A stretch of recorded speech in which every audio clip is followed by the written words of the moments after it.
Assalamualaikum warahmatullahi wabarakatuh. Selamat siang teman-teman, Bapak dan Ibu yang terhormat. Bertemu kali ini kita di tutorial dadakan ya. Sebenarnya ini saya tidak ada rencana membuat tutorial tentang stop loss hunter ini. Tetapi karena kemarin banyak sekali yang bertanya ke saya capek juga jawab satu-satu dan sebenarnya saya sudah jelasin beberapa bagian sudah saya jelasin saat after market close, cuma saya lupa di mana after market close-nya. Banyak juga yang malas nonton after market close, lalu bertanya, mau simpelnya ya bertanya. Tapi supaya gampang, baiklah saya buatkan saja. Eh, Topiknya tentang stop loss hunter karena ini dadakan, jadi saya coba menjawab. Eh, Persiapannya tidak tidak cukup ya, maksudnya saya tidak sempat ngumpulin bahan-bahannya, tapi apa yang bisa saya jelaskan, saya jelaskan. Oke, baiklah. Ini adalah tentang trading manajemen, yaitu tentang stop loss hunter. Jadi kasus yang sangat klasik sampai sekarang solusinya saya sendiri tidak ada solusi yang ampuh ya, mujarab seperti beberapa kejadian. Saya sampai sekarang sudah 15 tahun di market juga masih terkadang kena juga atau nggak jelas juga tentang stop loss hunter ini bagaimana solusinya. Tapi baiklah saya akan sharing pengalaman saya. Pertama, pada tanggal 23 Desember kemarin, hari apa itu? Hari Selasa atau hari apa ya? Rabu, tanggal 23 Desember, 2 hari yang lalu. Eh, Marketnya agak volatil dan banyak yang bertanya ke saya. Dan saya posting sesuatu di Telegram channel waktu itu. Jadi kalau dilihat ya, eh,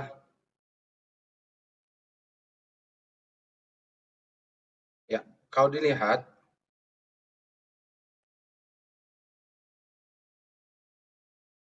di sini kalau dilihat marketnya volatil tanggal 23. Jadi cucuk dulu naik ke atas, cucuk di bawah. Sebelumnya tanggal 22 sudah banyak yang auto reject bawah atau minus 7. Jadi banyak juga di tanggal 22 itu bertanya, "Pak, apakah iPod ATM-nya tidak berjalan?" Kenapa, nanti saya juga jawab sekalian. Ini tanggal 23-nya, hari setelahnya. Jadi karakternya dia naik dulu. eh, ini bisa dikatakan kalau dari dead trend itu adalah dead cat bone-nya ya. Jadi kemarin sudah tujung dalam, dia naik, naik tingginya ke 61, lalu dia turun ke bawah. Nah, di sini nih pembukaan banyak yang pasang stop loss mungkin di sini ya, banyak pasang stop loss di sini, kena semua ini. Banyak yang bilang, Pak kena stop loss. Lalu dia naik lagi ke atas ya, di close-nya di sini. Nah, saya sebelumnya sudah mengatakan kepada Bapak dan Ibu, saat ini tanggal 3 atau tanggal 22 saya ada buat after market close, bahwa level psikologinya di 6.000. Nah, sekarang dia kemarin tanggal 23, nanti saya akan bahas di after market close kalau ada waktu, di 6.000 ya. Jadi dia masih di atas level psikologi. Tapi saya mau membahas yang ininya, karena pada saat kejadian itu, saya buat posting di Telegram grup, Telegram channel ya, saya tidak punya grup dan channel. Kenapa saya tidak punya grup? Supaya tidak terlalu berisik, tidak terlalu banyak cincongnya. Nah, jadi kalau yang posting-posting di sini yang kira-kira saya ini saya delete ya, itu supaya nggak tahu nih. Jadi saya apanya cut loss hunter sama stop loss hunter samalah maksud saya seperti itu. Jadi ada yang bilang, wah ya aku ngeri. Tapi saya bilang itu biasa saja. Gap up bawah ketutup. Ini ada yang tanya, apakah model seleksi psikologi trader ya Pak? Ya, saya nggak tahu. Tapi pengalaman saya yang seperti ini biasa saja ya Bapak dan Ibu. Biasanya di bawah ini ada zona, biasanya di sini ada zona demand.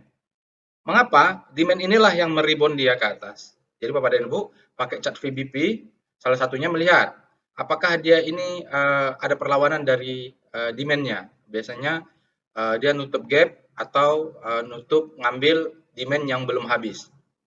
Nah, karena orang pasang stop loss di sini, dia kejar dulu. Oke, jawaban saya sementara ini adalah pengalaman saya yang seperti ini biasa terjadi. Masalahnya bagaimana cara mengatasinya? Ya, karena banyak yang kena stop loss.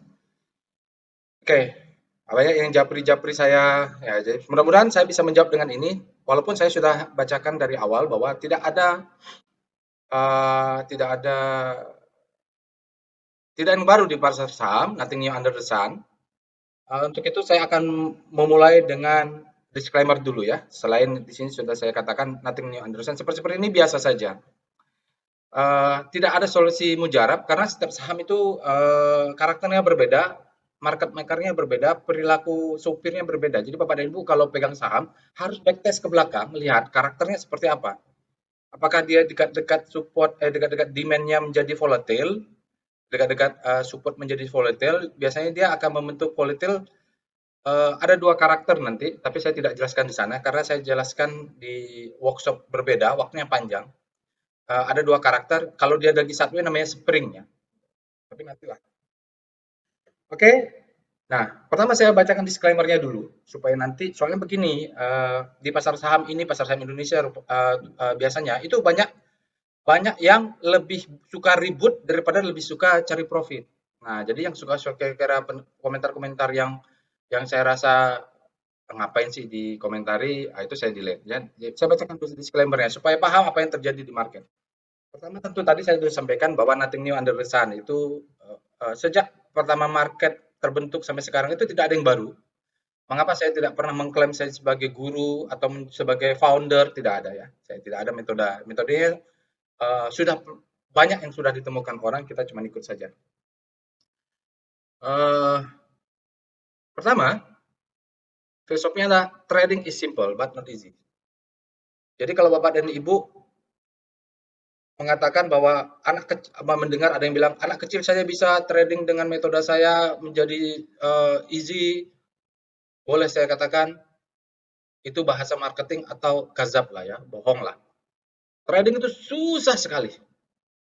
Susah setengah mati. Saya sudah 15 tahun di pasar saham sampai sekarang masih susah. Kadang paling susah itu adalah berkaitan dengan psikologi saya ya, psikologi saya, berkaitan dengan diri saya sendiri. Susah sekali. Jadi kalau ada yang bilang gampang, saya juga mau berguru. Tapi selama ini saya lihat gampang, ternyata nggak gampang juga ya. Pasti ada disclaimer-nya. Kalau gampang, semua orang bisa sukses dan bertahan di pasar saham Indonesia. Dari pengalaman saya, satu-satunya yang bisa yang membuat saya bertahan adalah tidak boleh nyangkut. Yang kesimpulan pertama adalah risk managing, ya, risk managing, dan ujung-ujungnya adalah haram nyangkut, tidak boleh nyangkut. Nah ini yang saya temukan ya. Tidak ada keraguan terhadap kalimat saya tidak boleh nyangkut karena dalam trading as business. Ini valid, sudah saya buktikan. Saya bulan Februari, Maret itu tidak nyangkut, kena stop loss semua, stop loss saya, atau nanti kalau tidak stop loss saya exit di second chance to sell, stop loss.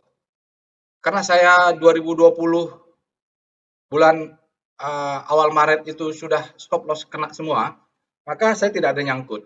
Akhirnya saya bulan April masuk lagi. Nah, sekarang profit saya sampai sekarang luar biasa ya. Kalau saya nyangkut mungkin saya tidak bahas. Nah, ini tidak boleh nyangkut, ini valid. Nyangkut, nyangkut. Tidak boleh nyangkut ya.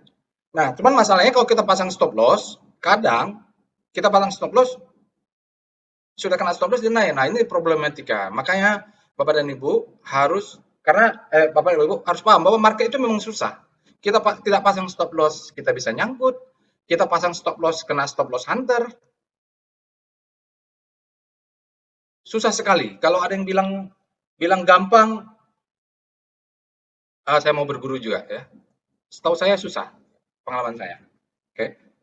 Nah, kalau ada yang bertanya sama saya juga, saya bingung juga jawabnya, tapi saya cobalah ya, terbaik dari pengalaman saya. Oke ya. Nah, kadang banyak orang yang termakan berita-berita indahnya pasar saham, Bapak dan Ibu. Dulu teman-teman saya di SBM ITB, waktu ada Lokeng Hong cerita ya, Lokeng Hong datang ke kelas, termasuk dosen yang menganut mazhabnya berbeda dengan saya mazhabnya. Waktu itu slide-nya adalah kalau trader itu lihat ekor sapi, kalau investor itu value investor itu lihat sapinya. Menurut saya benar-benar saja saya. Menurut saya yang penting ideologinya profit. Nah, kalau di kuliah ya, di kuliah pasar ini diajarkan kalau jadi investor kita masukkan $1, terimanya $5 misalnya begitu ya. Nah, ini profesor di kelas, guru, ya waktu itu di kelas saya di SBM ITB diajarkan financial market, begini ceritanya.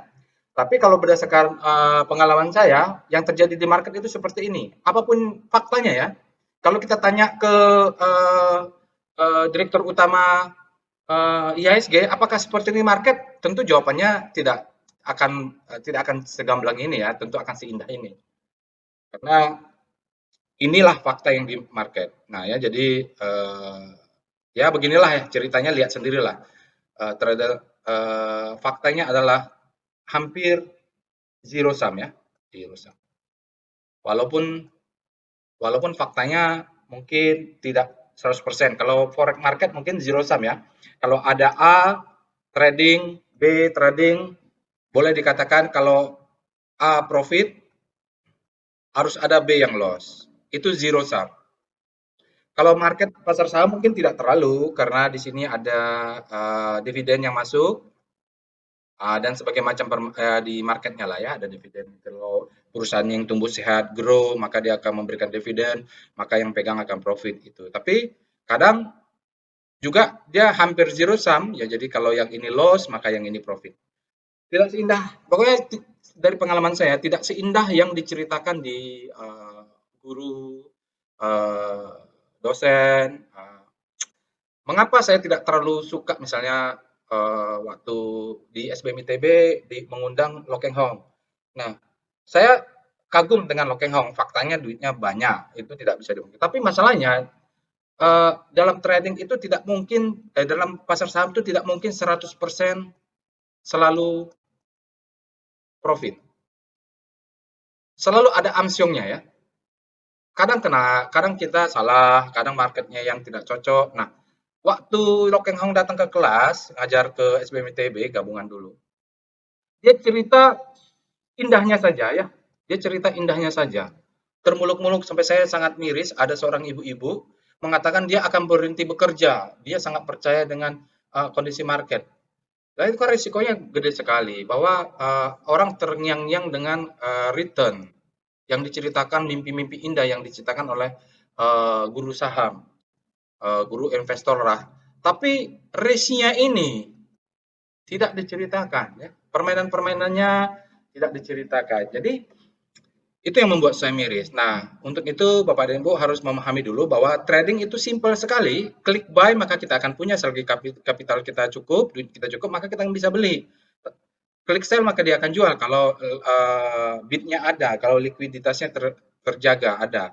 Tapi itu not easy ya, tidak seperti yang diceritakan pasar saham. Jadi banyak yang pemula-pemula ini kemarin nyangkut lalu give up, dulu semangat bercerita tentang saham, begitu nyangkut dia bilang oh saham itu haram. Nah, salah satu caranya Bapak dan Ibu harus trading.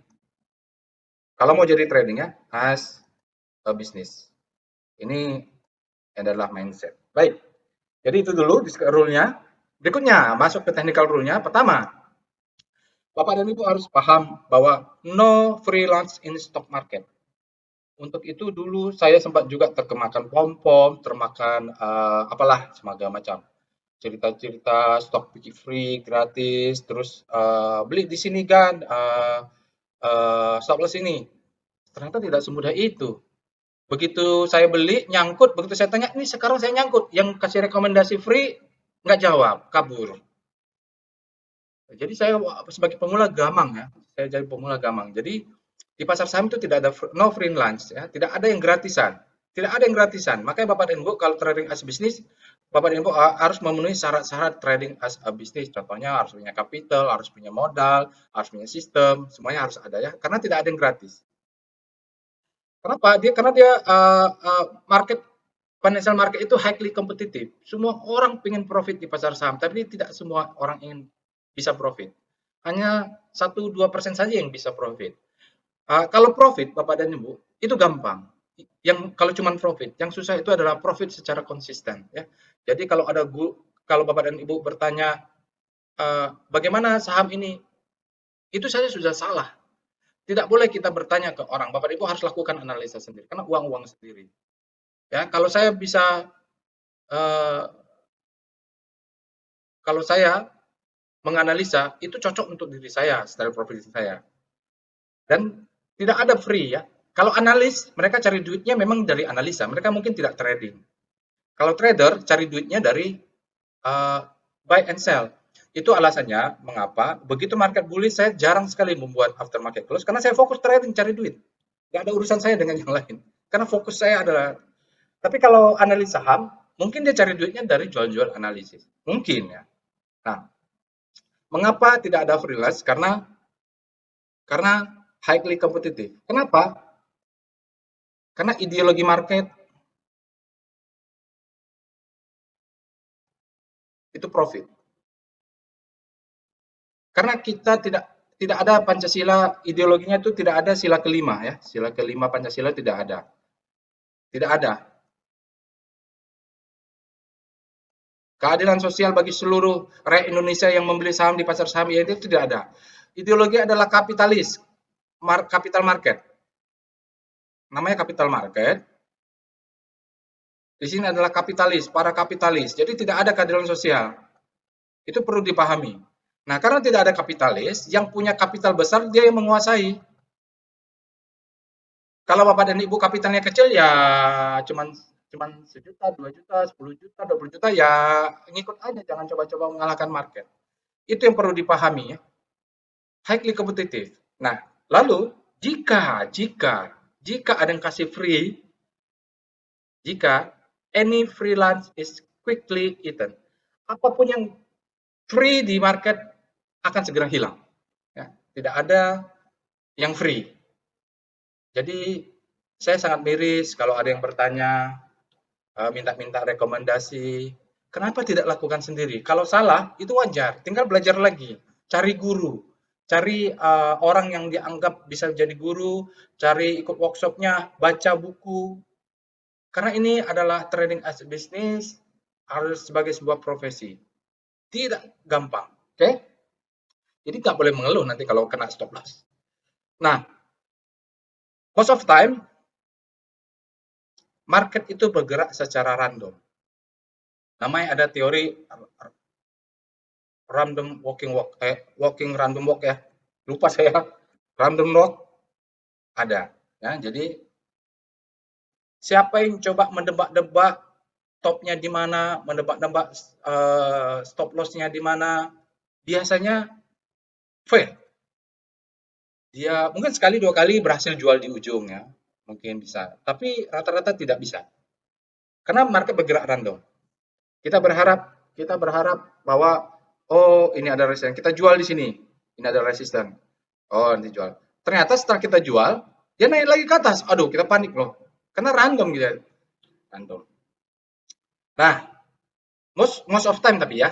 Nah, lalu tugas kita adalah menunggu ya, menunggu di mana market kadang-kadang tidak terlalu random. Nah, inilah yang kita lihat dengan technical analysis ya, volume price analysis ya. Jika terlalu random, oh ini salah nih. Ini cannot ya. Ini cannot nih. Ini cannot. Ini harus teorinya adalah cannot, salah saya. Cannot ya. Jika terlalu random, kita tidak bisa membuatnya. Maka kita harus menunggu dia tidak random. Nah, tidak random apakah kita nanti ada identifikasi spring, apakah double top atau double bottom atau cup and handle itu tidak random. Kalau random dia tidak bisa. Ya, pattern flag, pattern apapun ya. Triple top itu adalah tidak random. Oke, yang terakhir. Tutorial kali ini berdasarkan 15 tahun pengalaman saya. Nah, kalau ada yang tidak setuju, sekali lagi, kalau berbeda dengan Bapak dan Ibu, karena banyak juga yang saya lihat di Telegram channel itu, lalu di Instagram, yang ternyata guru saham juga. Guru saham juga. Dia punya grup juga. Banyak juga yang komplain ke saya, boleh nggak? Kenapa tidak boleh saya pakai robotnya? Saya kan bayar. Mengapa saya tidak boleh pakai di Telegram grup saya? Ada juga begitu, ternyata dia punya Telegram group ya, macam-macam ya. Dia jual rekomendasi juga. Kalau berbeda dengan guru saham yang lain, itu urusan Anda ya, tidak ada urusan dengan saya. Karena ini berdasarkan pengalaman saya apa yang saya ceritakan. Baik, biar cepat. Nah, apa yang disebut dengan stop loss hunter? Stop loss hunter ini seperti kentut. Baunya kita cium tapi kita tidak bisa mendefinisikannya. Ya seperti kentut lah ya, kentut. Maaf kalau tidak sopan. Karena di pasar saham kadang-kadang kesopanan itu prasyarat saja, yang penting ideologinya profit. Oke, seperti kentut. Kita tidak bisa definisikan secara fix, nggak bisa kita tanya ke pengelola IHSG bagaimana cara supaya retail ini terselamatkan, tidak pernah, nggak bisa. Ya. Nah, secara beberapa referensi, jadi ini boleh dikatakanlah asumsi bahwa biasanya ini karena pasarnya kapitalis. Kalau prinsip kapitalis, yang punya kapital terbesar dia yang berkuasa, atau disebut dengan big market player. Karena kapitalnya besar, dia bisa melakukan apa saja. Nah, mereka juga belajar technical analysis. Mereka belajar support and resistance, mereka belajar VPA, mereka belajar Elliott Wave, mereka belajar apa yang dia pelajari oleh retail.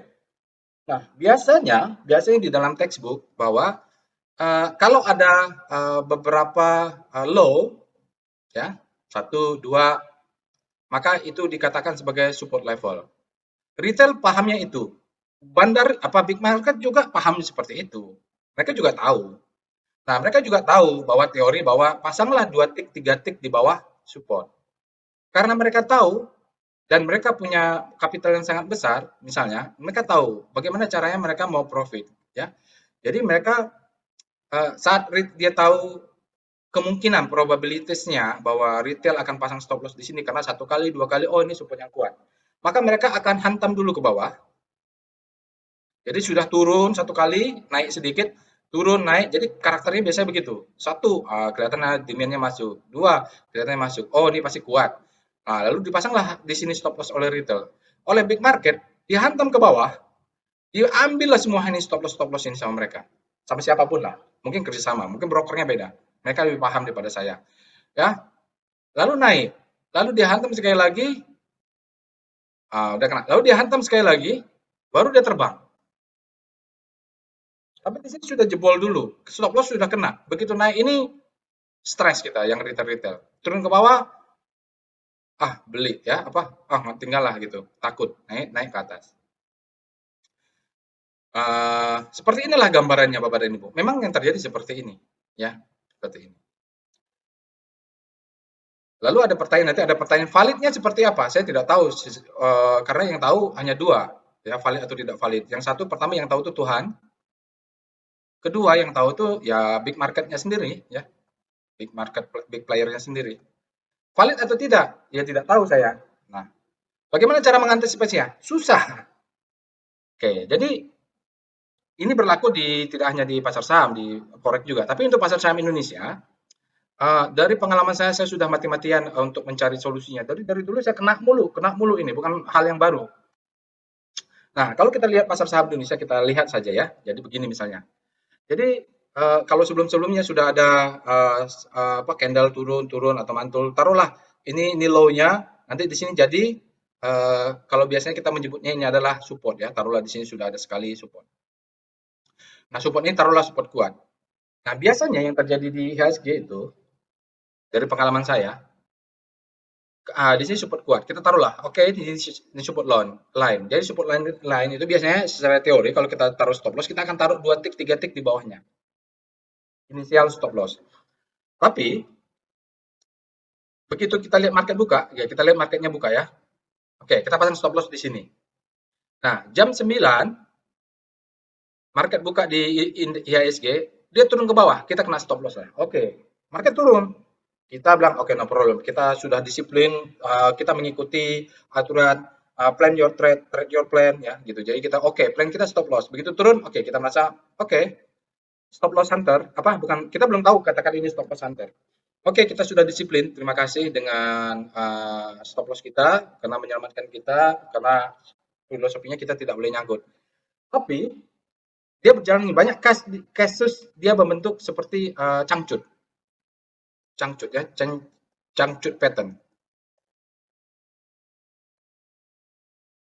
Cangcut pattern, cara cangcut. Dia turun ke bawah terus, lewat break siang 11 sampai 12, lalu dia naik menjelang pre-closing. Nah, ini pre-closingnya 15.50. Kalau Bapak mau bikin jadi 14, mau intinya pre-closing lah ya. Sekarang kan 14.50.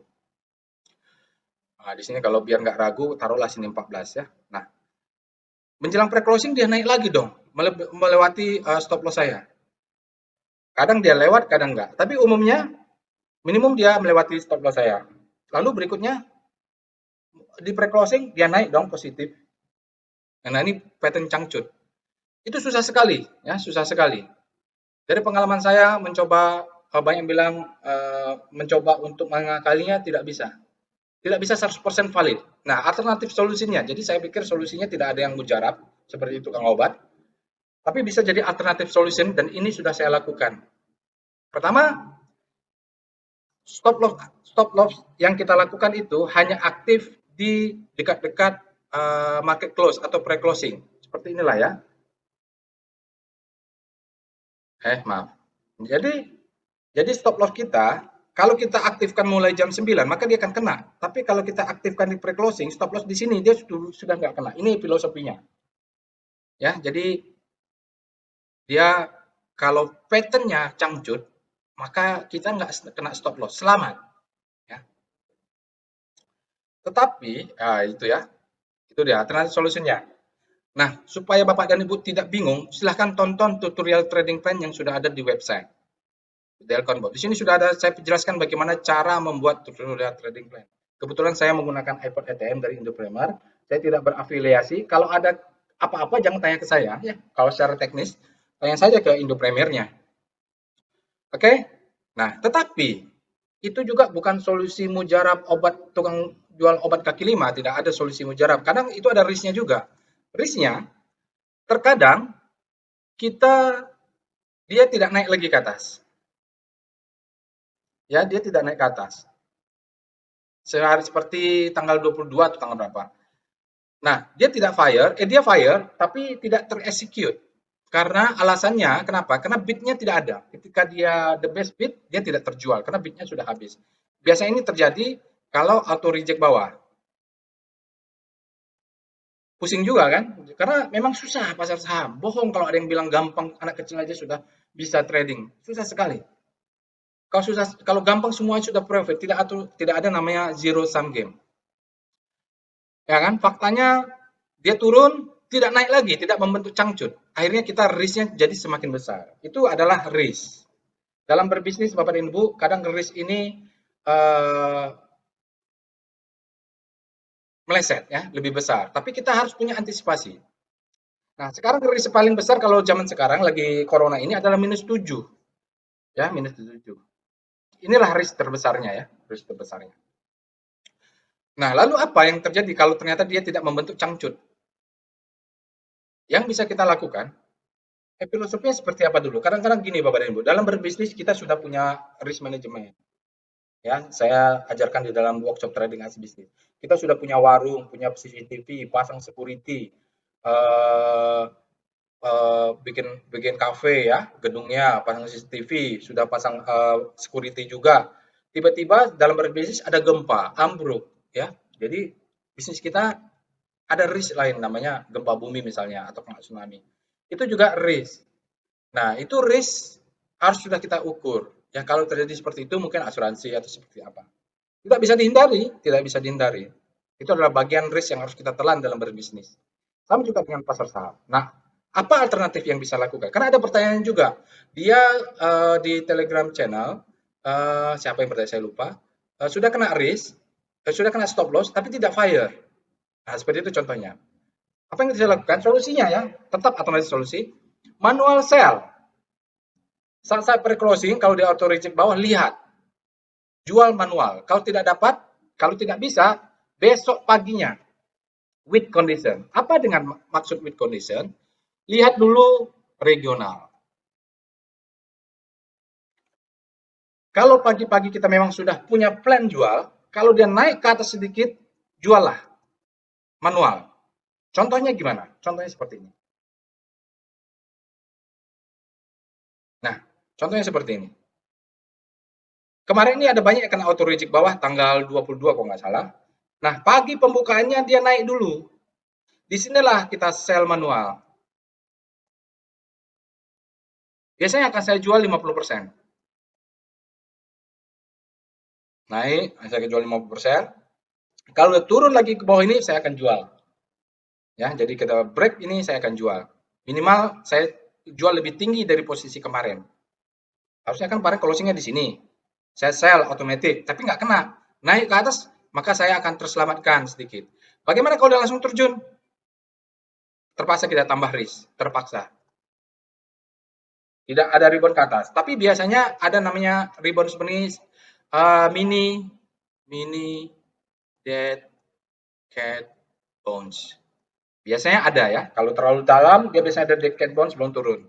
Jadi kesempatan rebound teknikal inilah yang kita gunakan untuk sell. Cepat arus ya. Oke, seperti itu. Susah memang. Dari Pak, saya nggak susah saya rasa. Tidak ada cara lain selain praktis. Padahal gua harus praktis. Nggak bisa tahun ini, mungkin kalau kejadian tahun depan akan bisa lebih paham. Tidak ada yang simple aja pokoknya di pasar saham itu. Bohong kalau bilang itu simple. Jadi begitu ya. Alternatifnya jual jual manual with condition. Ya. Kalau ada rebound sedikit, jual lah. Oke, saya rasa itu saja Bapak dan Ibu solusinya. Silahkan tonton tutorial trading plan-nya. Sudah saya jelaskan sangat-sangat detail bagaimana membuat anti stop loss hunter. Nah, itu saja saya rasa. Mohon maaf jika banyak kekurangan. Kalau ada lebih ingin lebih jelas nanti, insya Allah kalau Bapak dan Ibu ikut workshop trading as bisnis bisa lebih bertanya lebih jelas ya. Saya bisa jelasin lebih detail hingga kita bisa praktek di dalam kelas. Itu saja yang bisa saya sampaikan. Mohon maaf jika ada kesalahan. Insya Allah bertemu kembali di tutorial berikutnya. Assalamualaikum warahmatullahi wabarakatuh.